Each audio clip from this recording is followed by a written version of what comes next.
Je suis professeur de physique-chimie. Pour vous, les troncs communs, s'il vous plaît, vous avez devant vous un exercice de chimie. J'espère qu'il va vous satisfaire. Il est composé de 4 questions. Qu'est-ce qu'il donne notre exercice? En métallurgie, le fer est obtenu par la réaction de l'oxyde de fer 3 et de monoxyde du carbone, et on obtient alors de dioxyde de carbone. La transformation chimique s'effectue à la pression de 2,5 bar et à la température de 1300 degrés C. À cette température, le fer est à l'état fondu, c'est-à-dire qu'il se passe de l'état liquide et de l'état solide à l'état liquide. Notre donnée de notre exercice, la masse molaire du fer est de 55,8 grammes par mol. Par contre, la masse molaire de l'oxygène est de 16 grammes par mol. Pour la première question, écrire les formules des réactifs et des produits de cette réaction chimique. Bien sûr, cette première question, c'est la base de notre exercice. Pourquoi? Parce que si vous avez fait des erreurs en écrivant des réactifs et des produits, vous faussez votre réaction chimique et ça ne tient plus. Donc, je reviens à l'exercice nettement parce que cette question, elle est délicate pour les autres. Je relis attentivement notre exercice. En métallurgie, le fer est obtenu. Donc, le fer, c'est un produit. Par contre, l'oxyde de fer 3 est un réactif et avec le monoxyde de carbone. Donc, je passe à la première question pour les réactifs. Pour les réactifs, s'il vous plaît, pour les réactifs, j'ai l'oxyde de fer 3. L'oxyde de fer 3, c'est un composé ionique qui est composé de deux ions, l'une positive, qui est le fer 3, c'est-à-dire Fe3+, l'oxyde, c'est un ion O2-, c'est l'ion oxyde O2-. Donc, pour avoir la neutralité électrique que vous avez vue en première partie de la première session, donc je dois avoir la neutralité électrique. Je vois bien nettement que je dois multiplier ici par 2, ici par 3, puis je tire la formule de l'oxyde de fer 3, Fe2O3, solide. Donc, bien sûr, je spécifie l'état de notre réactif. Le deuxième réactif, je vois bien nettement, est du monoxyde de carbone. Donc, quand on dit le monoxyde du carbone, vous le savez très bien, ce n'est que du CO gaz. Voilà notre deuxième réactif. Par contre, les produits, pour les produits s'il vous plaît, pour les produits, d'après notre texte, on veut le fer, elle est obtenue, donc notre produit, le premier produit, c'est le fer solide. Je relis encore, on obtient du dioxyde de carbone. Le dioxyde de carbone, vous le savez nettement, le dioxyde de carbone, ce n'est peut-être que CO2 gaz. Donc, j'ai bien 2 réactifs avec 2 produits. Voilà la première question. Je l'ai bien tirée dans notre texte de chimie. Donc, voilà les réactifs, voilà les produits. Donc, pour la deuxième question, écrire l'équation de la réaction chimique correspondante. Donc, quand on veut écrire une telle réaction chimique, donc je dois écrire les réactifs et les produits. Voilà. Pour notre réaction chimique, la question 2, la réaction qui aura lieu dans notre fameux exercice, la réaction chimique. Notre réaction chimique, j'ai bien Fe2O3 solide plus du CO gaz, ça va donner nettement le fer solide, d'après le texte, on dit qu'il se fond, il devient liquide à la température de 1300 degrés C, plus le CO2 gaz. Donc, j'ai bien placé les réactifs et les produits. Je dois bien équilibrer cette réaction, c'est-à-dire je dois faire le bilan de cette réaction, c'est-à-dire je dois placer les nombres stoichiométriques. Je vois bien nettement que j'ai ici deux atomes de fer, donc je multiplie le fer par 2. Reste à savoir, ici j'ai 3 oxygènes plus 1 qui est égal à 4. J'ai deux atomes d'oxygène liés à un CO. Donc je dois multiplier ici par 3. Je vois bien qu'il y a 3 atomes de carbone. Je multiplie ici par 3. Et je viens voir nettement qu'ici, que notre chiffre stoichiométrique est de 1. Je dois vérifier est-ce qu'il est bien satisfait, c'est-à-dire 2 atomes de fer, 2 atomes de fer, 3 atomes d'oxygène plus 3 autres, c'est un 6. Lorsque je multiplie ici 3 par 2, ça donne un 6. 3 atomes de carbone, 3 atomes de carbone. Voilà notre réaction chimique, elle est bien équilibrée. Sinon, vous passez à faire ici A, B, C et D et vous prenez la neutralité des atomes, la conservation des atomes, de chaque atome, vous trouverez bien ces coefficients stoichiométriques 1, 3, 2, 3.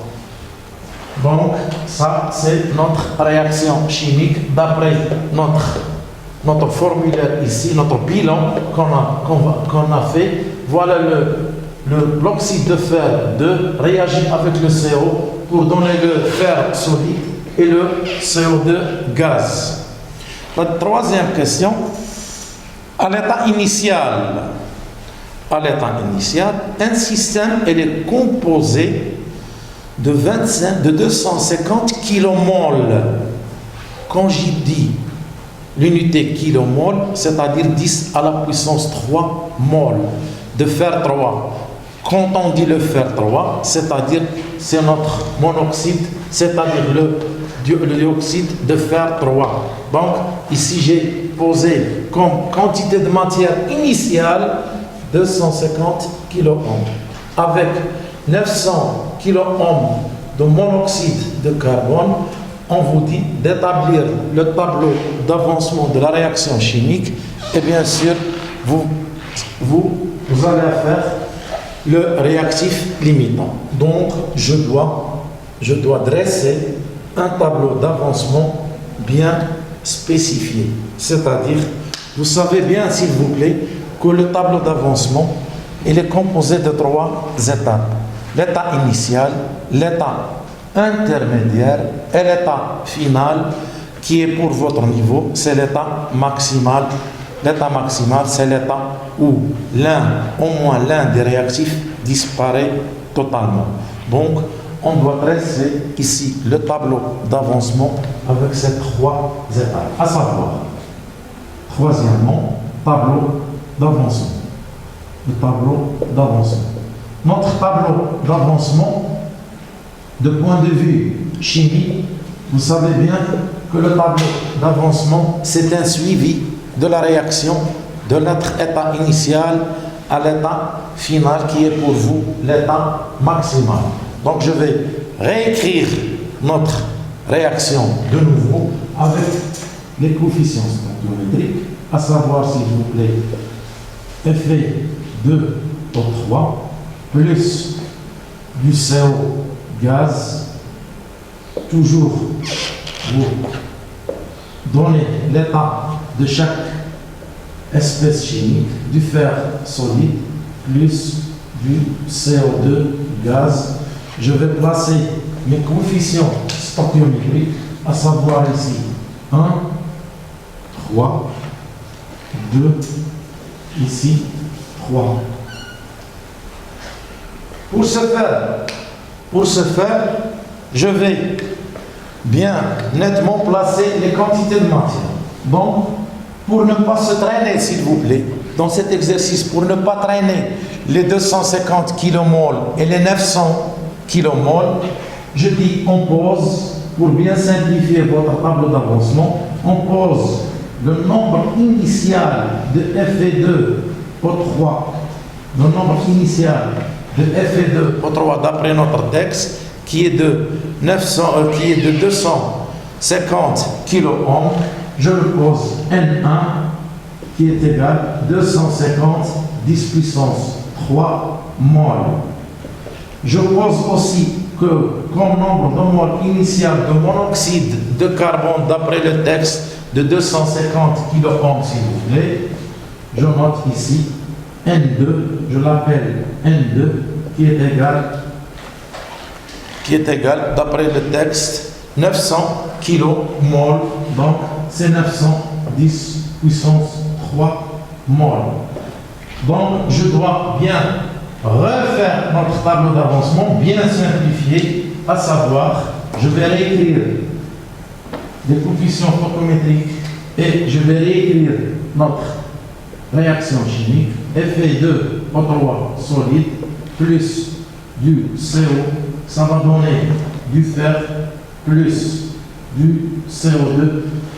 Cette méthode, c'est pour ne pas traîner ces nombres volumineux, parce que de 250 10 puissance 3 mol, c'est très volumineux. Donc, je dois simplifier mon exercice pour ne pas se faire des erreurs. Voilà. Donc, notre tableau d'avancement, comme je viens vous dire, que ce n'est autre que c'est un suivi. C'est un suivi dans notre réaction, s'il vous plaît. Il se compose de 3 étapes. À savoir, ici, je place toujours les quantités de matière. Voilà, ici, je place les quantités de matière. Les quantités de matière. Donc, ici, je spécifie notre état initial, c'est l'instant t égale 0, dont l'avancement x, toujours pour notre état initial, l'avancement x est 0. Ici, je place les quantités de matière bien simplifiées, à savoir ici pour notre l'oxyde de fer 3, N1, ici N2, ici j'ai rien obtenu parce que c'est le départ de notre réaction. La deuxième étape, c'est l'instant t où il figure l'avancement x, c'est-à-dire qu'il va, l'avancement x à l'instant t, il va prendre une valeur quelconque. C'est pour cela que je vous dis bien que notre tableau d'avancement n'est autre qu'un suivi, c'est-à-dire je suis la réaction dès le départ jusqu'à l'état maximal pour votre niveau, s'il vous plaît. Donc, je dresse une autre colonne. Ici, j'ai un 1 moins l'avancement x avec le coefficient stoichiométrique, c'est-à-dire N1 moins 1 fois x. Le 1 ne figure pas. Donc, je place le x. Par contre, pour le CO, il y a comme coefficient stoichiométrique, il y a 3. Donc, je vais faire N2 moins 3x parce que c'est un réactif. Et vous savez bien que les quantités de matière des réactifs diminuent au cours de l'évolution de la réaction. Donc, ici je place 2x qui se forment du fer et 3x qui se forment dans notre fameux CO2. À l'instant T max, non pas final, T max pour votre niveau, c'est-à-dire l'un des réactifs disparaît totalement. J'écris ici x max, à savoir N1 moins x max, N2 moins 3x max, 2x max, x3x max. Donc ici, je fais le bilan de la matière, c'est-à-dire lorsque je calcule x max, je le dresse ici pour que le tableau d'avancement contienne toutes les questions. Je passe à la question suivante. Quel est le réactif limitant de cette réaction? Pour ce faire, j'ai Pour ce faire, s'il vous plaît, j'ai affaire à deux réactifs, à savoir le Fe2O3 et le CO. Donc, je dois faire des suppositions. Si Fe2O3 est un réactif limitant, c'est-à-dire c'est un réactif limitant, c'est-à-dire sa quantité de matière à l'instant final, la maximale, ou bien maximale, elle est nulle. C'est-à-dire N1 moins Xmax égale 0. Donc Xmax égale N1. Or, notre N1 n'est autre que 250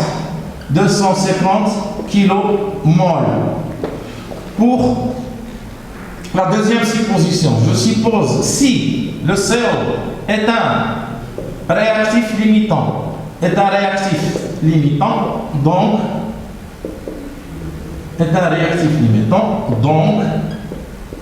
sa quantité de matière à l'état final doit être nulle parce qu'il va disparaître totalement. Ce n'est qu'une supposition, à savoir N2 moins 3x max égale 0, c'est-à-dire N2 égale 3x max. Je tire x max qui est égal à N2 sur 3, tout calcul fait 900 kmol divisé par 3 n'est autre que 300 kmol. Donc ici j'ai bien nettement deux suppositions. Pour le x max de cette réaction, je dois toujours prendre la petite quantité de matière, c'est-à-dire le x max qui est le plus petit.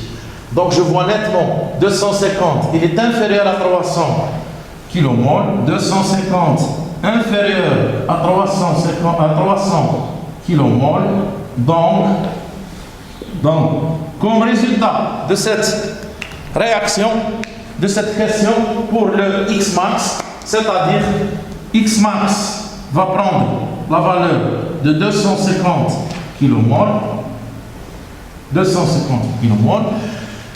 Donc, le réactif limitant n'est autre que l'oxyde de fer 3. Donc, réactif limitant, c'est l'oxyde de fer 3. C'est-à-dire que la quantité que j'ai posée pour l'oxyde de fer 3 disparaît totalement. Donc c'est un réactif limitant. Ici dans le bilan, je place notre X max qui est de 250 kmol. 250 kmol. Donc c'est ça la valeur de X max. Par contre ici, j'aurai rien parce qu'il disparaît totalement. Ici, je vais faire un simple calcul de 900 kOhm N2 moins 3x max, à savoir N2 c'est 900 kOhm moins 3 qui multiplie 250, ça va me donner s'il vous plaît 150 kOhm. 150 kOhm qui reste du CO gaz. Ici, j'ai obtenu 2x max. Lorsque je remplace x max par 250, j'aurai bien nettement 500 kOhm comme quantité de matière obtenue du fer solide. Par contre, pour le dioxyde de carbone, j'ai 3x max, c'est-à-dire je vais multiplier x max par 3. Je vois bien nettement qu'il est de 750 kOhm. 750 kOhm. Voilà, ça s'appelle le bilan. Le bilan, je remplace X max que j'ai trouvé par sa valeur que j'ai trouvée ici. Voilà notre tableau d'avancement, il est bien dressé. Il contient 3 étapes. La dernière étape contient le bilan où je remplace X max que j'ai trouvé par sa valeur. D'après ce tableau, je peux faire n'importe quelle question s'il vous plaît. J'espère que cette méthode vous satisfait pour ce tableau d'avancement avec les quantités de matière initiales bien spécifiées et bien réduites. Et je fais tout ce que je veux faire. On passe s'il vous plaît à la question 4 qui est très délicate. Et très délicate. Pourquoi? Qu'est-ce qu'il dit? La quatrième question. Montrer que le volume gazeux dans le mélange ne change pas. Et que peut-on dire de la pression? Montrer que le volume gazeux dans le mélange, c'est-à-dire dans ce mélange, vous n'allez qu'à démontrer, s'il vous plaît, que notre volume ne change pas. Comment dois-je faire? Lorsqu'on dit, d'après la question, il est bien spécifié, le volume gazeux, donc je m'intéresse au gaz, qui est le monoxyde de carbone et le dioxyde de carbone. Dans ce mélange, le volume gazeux ne change pas. Donc,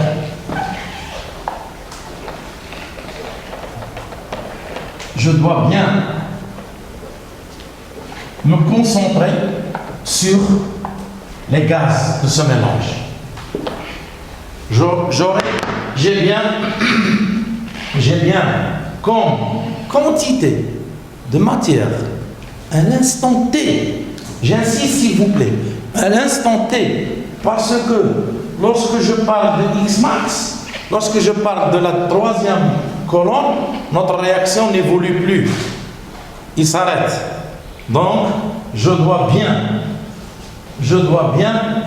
partir de l'état intermédiaire qui est à l'instant T. Pour se faire cette question qui est très délicate, je répète, elle est très délicate. Je dois montrer que notre volume gazeux dans le mélange ne change pas. C'est-à-dire, s'il vous plaît, il reste un volume gazeux, il reste constant. Qu'est-ce que je dois faire? Je dois écrire ici à l'instant T. À l'instant T. D'après le tableau d'avancement. D'après le tableau d'avancement, le nombre de moles total du gaz dans le mélange. C'est-à-dire N total du gaz dans notre mélange.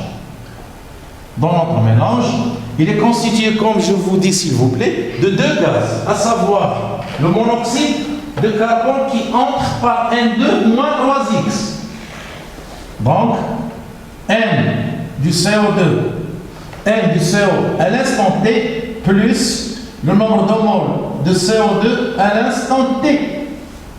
Je spécifie, c'est une question très délicate, s'il vous plaît. Vous suivez attentivement. Je vais dans notre tableau d'avancement, vous voyez nettement qu'il s'agit de N2 moins 3X. N2 moins 3X. Ça, je l'ai tiré de notre tableau d'avancement ici, s'il vous plaît. Je saute à notre produit comme gaz qui est le dioxyde de carbone. Comme quantité de matière, c'est 3X. Je la somme parce qu'il s'agit, s'il vous plaît, d'un mélange. Donc, vous voyez bien nettement que moins 3X plus 3X, ça va donner un 0. Donc, il reste un nombre. Il reste que le nombre de moles que j'ai posé initialement, qui est de l'ordre de 900 kiloohms. Donc, je vois bien que notre quantité de matière, elle reste constante. Et je sais bien, d'après ce que vous avez vu en chimie, pour la quantité de matière mole, la quantité de matière d'un gaz, n'est autre que le volume de ce gaz sur le volume du gaz, qui est ici le CO, sur le volume molaire. Or, le volume molaire, il est constant, donc V du gaz, V, le volume du gaz, s'il vous plaît, le volume de notre gaz qui est égal ici, d'après la loi des extrêmes, N2 comme quantité constante de notre monoxyde de carbone qui multiplie le volume molaire. Donc, je vois bien une quantité constante qui multiplie par une quantité constante. Donc, notre volume gazeux dans notre mélange, il est bien constant. Donc, c'est une constante. Et j'ai bien fait la quatrième question qui est très délicate, à savoir montrer que le volume gazeux dans le mélange ne change pas. Que peut-on dire de notre pression, s'il vous plaît? La pression ne change pas. La pression ne change pas dans ces conditions. La pression, s'il vous plaît, la pression du mélange, ne change pas. Elle aussi, il ne change pas. Donc, je travaille dans des conditions de température et de pression constantes. Donc, notre exercice, il est très délicat. Parce que on travaille toujours pour votre niveau à des conditions de température et de pression qui sont bien nettement, s'il vous plaît, constantes. Je peux, s'il vous plaît, je peux faire cette question d'une autre façon. D'après les coefficients stoichiométriques, ni plus ni moins. Mais ce n'est pas rentable. Parce que lorsque j'obtiens ici, d'après les coefficients stoichiométriques, ils sont égaux. Les deux coefficients stoichiométriques sont égaux. Tout ce qui est disparu dans notre CO apparaît dans notre CO2. C'est-à-dire chaque quantité de matière disparaît de monoxyde de carbone est bien rétablie comme produit pour le CO2 et donc la quantité de matière reste constante, donc le volume gazeux reste constant, mais je préfère cette méthode qui est bien délicate. Pourquoi? Parce qu'il se tient dans notre tableau d'avancement. Toujours, s'il vous plaît, il faut avoir recours à votre tableau d'avancement parce que c'est lui qui donne tout. Il vous donne tout, surtout n'importe quelle question. Par exemple, par exemple, je peux élanger cet exercice, c'est-à-dire je peux vous calculer la masse du fer obtenu. Il est très délicat. Pourquoi? Parce que j'ai déjà le nombre de moles du fer, il est de 500 kmol. Je connais bien que le nombre de moles, c'est la masse sur la masse molaire. Un petit calcul, je tire la masse obtenue dans notre fer dans cette question. Parce que le tableau d'avancement, c'est un tableau qui est récapitulatif et qui suit la réaction de son départ jusqu'à l'état maximal. S'il vous plaît, pour votre niveau, je tiens, s'il vous plaît, pour votre niveau, ne faites jamais des finales. Ce n'est pas votre programme, vous devez le faire, vous devez le refaire, le voir, s'il vous plaît, Inch'Allah, en baccalauréat. Donc, vous dressez toujours un max pour votre niveau. S'il vous plaît, je passe à la dernière question. Donnez le bilan de la matière de la transformation chimique en précisant l'état initial et l'état final. J'ai tout devant moi. Voilà mon état final, initial. Voilà mon état initial. Voilà mon état final. À savoir, l'état initial, il contient quoi? Il contient deux quantités de matière. Donc, je dresse un petit tableau, s'il vous plaît. Vous me suivez nettement. Vous avez vu ça dans votre troisième leçon de chimie. Je dois dresser deux états. L'état initial, voilà mon état initial, s'il vous plaît. L'état initial, notre état initial, qu'est-ce qu'il contient? Il contient les quantités de matière que j'ai bien. D'après la pression ne change pas, elle est de 2,5 bar. On a vu que notre pression ne change pas, 2,5 bar. La température, il varie entre 1300 degrés et 1250 degrés jusqu'à 1300 degrés. Ou bien vous notez que 1300 degrés d'après votre texte, par le nombre de moles initial du Fe2O3 qui est initialement, j'ai bien vu initialement d'après le texte qu'il contient 250 kiloohms, 250 kilomol. Ici, le nombre initial du fer, par exemple, de 900 kilomol. Voilà mon état initial. L'état final, je le place ici. J'ai déjà montré, d'après le texte, que les conditions de température et de pression ne changent pas. J'ai toujours mon pression finale 2,5 bar, il ne change pas. J'ai toujours la température qui évolue entre 2250 degrés C et 1300 degrés C d'après les conditions de cet exercice. Je dresse d'après le tableau d'avancement, j'ai pris que le bilan. C'est tout. C'est-à-dire le nombre final de Fe2 O3 est nul. Il reste un nombre de moles de CO d'après le texte, d'après le tableau d'avancement, d'après le bilan, 150 kmol. Il se produit une quantité de fer de 500 kmol et une quantité de matière de CO2 qui est de 700 kmol. Donc, vous voyez bien que c'est une transformation chimique de l'état initial à l'état final. Voilà, je vous remercie. J'espère bien vous satisfaire de cet exercice.